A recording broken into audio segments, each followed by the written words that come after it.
Hello everyone, welcome to Topper IAS. So as part of our daily series, today also we will discuss the issue keeping UPSC mains in focus. See, today we will discuss with respect to interstate river water sharing disputes. So why did we pick up the issue? So if you are following the current affairs, there was a notification by the central government with respect to river management boards, right? Krishna River Management Board and Godavari River Management Board. So that's why we have picked up the issue with respect to interstate river water sharing disputes. So coming to river water sharing disputes, it remains as a major federal water governance challenge in India. See, India has around 25 major river basins, and obviously, if you the geographically, uh, rivers are actually crossing n number of states. You have Ganga, east flowing rivers, west flowing rivers in the peninsular India. So they pass through several states. So interstate rivers we have.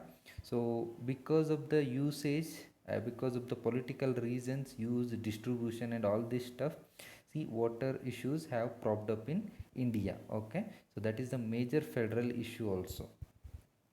So what has happened is there have been contestations by the states with respect to the what extent they own, what to what extent the property rights they have over their water, meaning what share of rivers they are having right to use. Okay, because you might have often come across Kaveri issues which is often there between Karnataka and Tamil Nadu. So with respect to, they will be claiming certain share of water. So that is the issue. Then you also have uh, as of now, why the major issues is like already these pre-existing issues are there. Added to that, you see there is a rise in water demand both from rural area and urban demand. So there is also increasing water scarcity because of climate change and all this stuff. So, and added to this, the continuous contentious political dynamics. So because of the, it has become a political issue, political stake for certain parties. So these all factors have further compounded the interstate river water disputes issue. So actually, constitutional makers were aware of this issue, and they already made a provision in the constitution for the way of handling interstate water disputes. So Article 262 of the constitution provides for the adjudication of interstate water disputes, and under this provision, parliament may by law provide for the adjudication of any dispute or complaint with respect to use, distribution, and control of waters of any interstate river or river valley. And Parliament may also provide that neither Supreme Court nor any other court is having jurisdiction in such matter. So this was provided in the Article 262, and following this article, government has enacted two laws. One is River Boards Act 1956 and another one is Interstate Water Disputes Act 1956.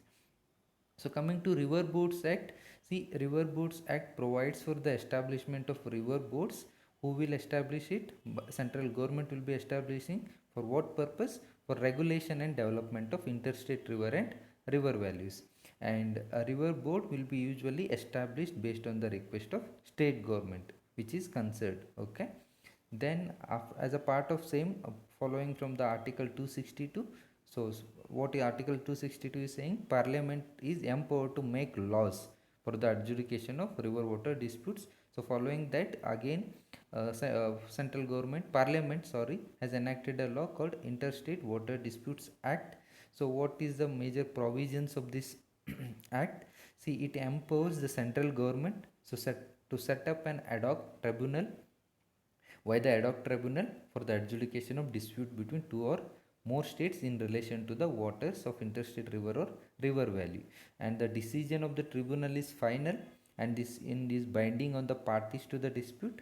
And as I said, neither the Supreme Court nor any other court is to have any jurisdiction in respect of any water disputes. Okay, so these were the major provisions of Interstate Water Disputes Act 1956.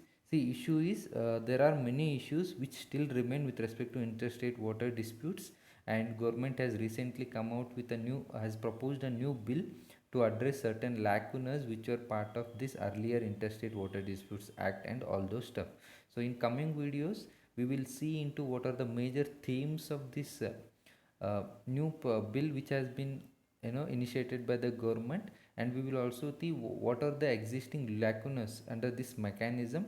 So what it led to, what were the consequences that we faced with respect to interstate water disputes. Okay, so that's it for today. You can download the PDF of this document in the link that is shared below, and do download Topper YS Institute app so that you get access to a number of these videos. Thank you.